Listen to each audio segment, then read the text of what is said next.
হবে না, ঠাকুরকে সরি বলে দেখ, যদি ঠাকুর তোর কথা শোনে।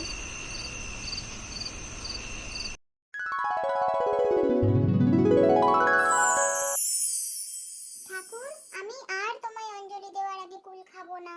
আমাকে প্লিজ পরীক্ষায় ফেল করিও না। সরি ঠাকুর। আচ্ছা, সরস্বতী ঠাকুরের তো 4টে হাত থাকে আমি দেখেছি, কিন্তু তোমার তো। হ্যাঁ, ঠিকই তো। কিন্তু এখন এখানে বিদ্যার চেয়েও আত্মরক্ষা বেশি জরুরি যে, তাই জন্যই তো আমার আরো দুটো হাতের প্রয়োজন হলো, আমার মেয়েদেরকে সতর্ক করার জন্য।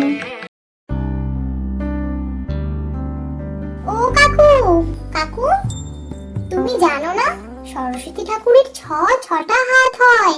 তুমি 4টে হাত বানিয়েছো কেন? কি বলছিস বলতো? ওরম আবার হয় নাকি? হ্যাঁ গো কাকু, আমি দেখেছি, সত্যি বলছি।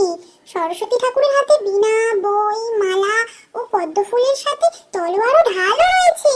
আচ্ছা, তাই যদি হয় তাহলে তো দুর্গা ঠাকুরের হাতেও বই, খাতা, বীণা থাকতে পারতো। শুধু লেখাপড়া শিখলে, মেধাবী হলেই আমরা নিজেদের সুরক্ষিত রাখতে পারবো তো কাকু?